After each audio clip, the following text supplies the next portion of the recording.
इस देश पर हम आज़ाद भारत के लोग अंग्रेज़ों से भी बड़े बोझ हैं, क्योंकि अंग्रेज़ तो इस देश में हमें लूटने ही आए थे, लेकिन जिस हाथ से उन्होंने हमें लूटा उसी हाथ की छोटी उंगली से वो भारत में वो व्यवस्थाएं लाए जिनका भारत से कोई लेना देना ही नहीं था, such as democracy, merit based bureaucracy, equal justice, elections among many many more. और ये सारे आइडियाज़ कहीं ना कहीं यूरोपियन एनलाइटनमेंट से डिराइव्ड हैं। अंग्रेज़ों को ये सारे आइडियाज़ और इन पे बेस्ड इंस्टीट्यूशन भारत में लाने की क्या ज़रूरत थी? कोई ज़रूरत नहीं थी। हम तो उनके गुलाम थे और वो हमें लूट नहीं आए थे, लेकिन वो फिर भी लाए।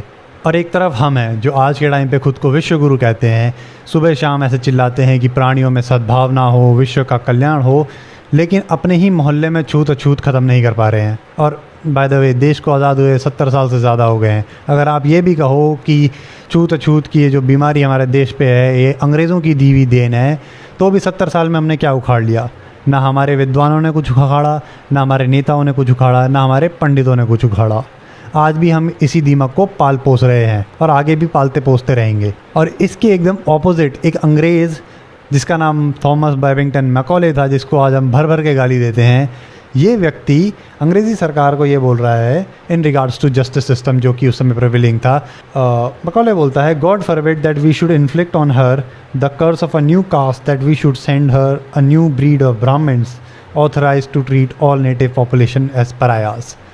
तो ये सेंस ऑफ जस्टिस तो अंग्रेज़ लेके आए भारत में, और हमारा इतना अच्छा सेंस ऑफ जस्टिस है कि 75 साल में अभी तक हम इंसान को इंसान की तरह नहीं देख पा रहे हैं। आजकल इस बेवकूफ़ी का कारण हम बीजेपी की सरकार और उसके हाइपर नेशनलिज्म को बता रहे हैं, लेकिन सच बात तो ये है कि हम अपना बेवकूफ़ आज से नहीं बनवा रहे हैं, हम अपना बेवकूफ़ बना रहे हैं 1947 से। और किससे बनवा रहे हैं? खुद से ही बनवा रहे हैं। हम सरकारों को इलेक्ट करते हैं गवर्नेंस या डेवलपमेंट के लिए नहीं, हम सरकारों को इलेक्ट करते हैं अपनी तारीफ़ें करवाने के लिए और अपने चुटर पुटर के पर्सनल बेनिफिट्स के लिए। हमारे देश में पेट्रियोटिज्म या नेशनलिज्म से ज़्यादा चलता है अपॉर्चुनिटिज्म, और इसी अपॉर्चुनिटिज्म की सेंटिमेंट पे बीजेपी ने एक फाइन ट्यून्ड मशीनरी बनाई, और वो मशीनरी अब उनको तीसरी बार, चौथी बार, पांचवी बार सरकार में लाती रहेगी।